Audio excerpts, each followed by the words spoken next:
this is the end of it,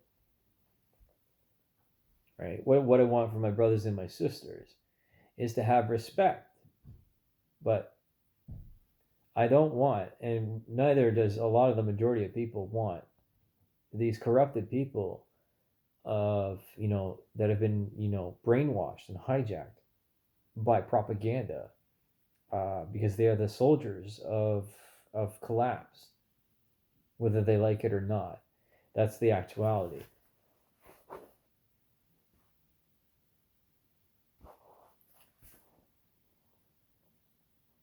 So epochs. All right. Modern bourgeoisie society has then sprouted from the ruins of feudal society, has not done away with the class antagonism.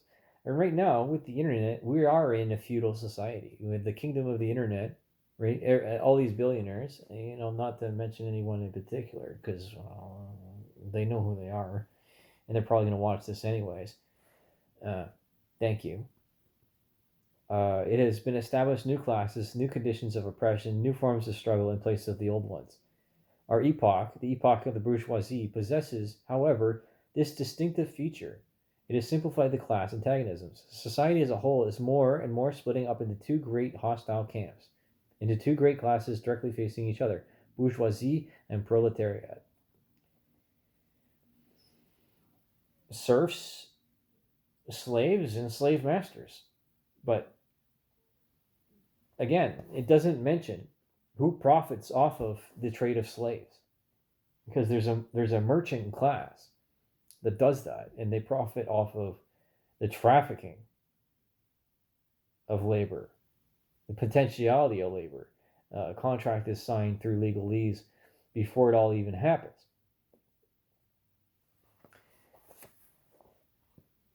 And I will not throw anyone particular under the bus. Okay? Because I could end up being the same kind of person. Because, you can live long enough being in resistance to something to become what you hated, the Animal Farm.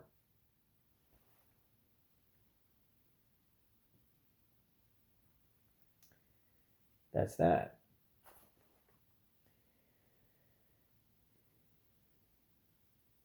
Production of labor and social status. I've got a real problem with the super rich right now. That's the 1%, less than the 0.01%. These people that benefited from the collapse of societies, and always do benefit from the collapse of societies, by the means of exploitation in the slave trades and so on and so forth. And they don't like when someone frees themselves from these shackles, okay, of economic slavery, as that's where we're at. We're in indentured slavery in the gig economy and so on and so forth.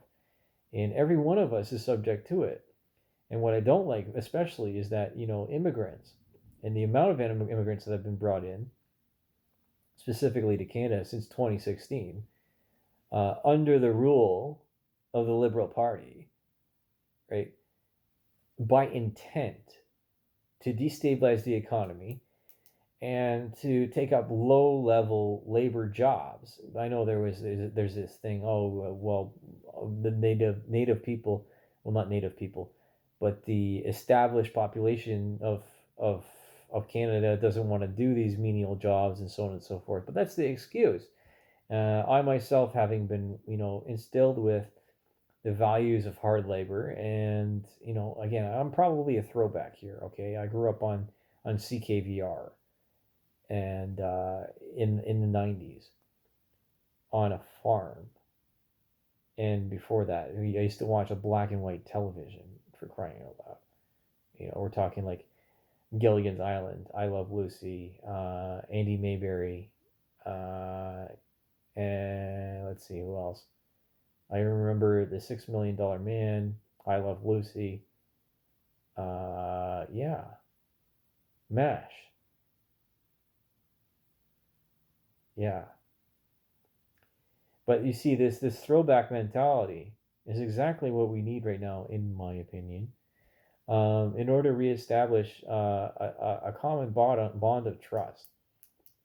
Because whether we like it or not, borders exist for a reason. Good fences make for good neighbors, and we need to have a trade idealism, not a trade utopia. We can't, in the age of information, there is no more secrets, and we can't hide the light anymore. It just doesn't work, and the means of control, hence why we live in the society that we do right now, um, of psychological control instead of and economic control, which puts each one of us into a reality prison. Because this black mirror echo chamber, and these ideas that you can live forever and so on and so forth, these misguided principles of a fear of death. But I'll tell you, I don't fear death.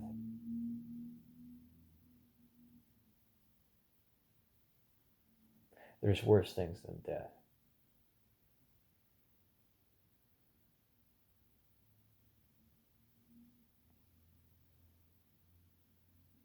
I'm going to stop here.